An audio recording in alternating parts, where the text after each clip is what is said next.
Sudah ngomong trong viewច្រើនមិនតងច្រើនប៉ុន្តែមកខ្លាចដាក់ឲ្យវាធ្លាក់វិញឥ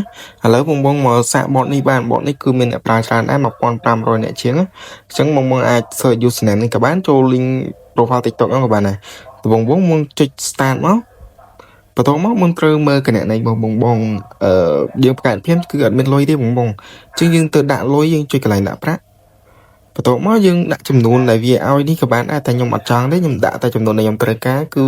ខ្ញុំដាក់$2អញ្ចឹងខ្ញុំផ្ញើតែលេខ2វាមកបន្ទាប់ពីយើងផ្ញើលេខ2វាហើយនឹងវានឹងឲ្យ QR code យើងបងគាត់ទៅ screenshot QR code នេះទៅបាញ់លើធនាគារណាក៏បានដែរឲ្យធនាគារនៅស្រុកខ្មែរប៉ុន្តែទ្រូមនីអត់ចូលទេណាបងបន្ទាប់មកយើងចាំវាមួយផ្លែតណាឥឡូវវាដាក់ប្រាក់ជោគជ័យហ្មងឥឡូវវាដាក់ប្រាក់ជោគជ័យហើយយើងអាចជាទិញសវីបានហើយយើងចុចមើលសវីរបស់យើងមកនេះបងអាសវីទាំងអស់ហ្នឹងយើងដាក់ច្បាស់មកអាណាធ្លាក់អាណាអត់ធ្លាក់យើងប្រាប់ច្បាស់ហ្មងហើយនេះគឺអ្នកមើលហើយនឹងបេះដូងអត់ធ្លាក់ទេបងអញ្ចឹងយើងបញ្ជាទិញវាមកកន្លែងនេះយើងដាក់ link យើងទៅ copy link វីដេអូដែលយើងត្រូវធ្វើបងធ្វើ follower បងដាក់ link account បងធ្វើលើវីដេអូបេះដូងអីនឹងដាក់ link វីដេអូឥ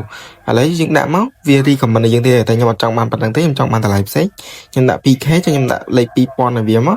បន្ទាប់មកវានឹងទៅបង្កើត order ឲ្យយើងឥឡូវបានហើយបងចាំមើលគឺវាលឿនខ្លាំងមែនទែនខ្ញុំចូលទៅ TikTok វិញគឺដើរយកដែរឥឡូវនេះបងមើល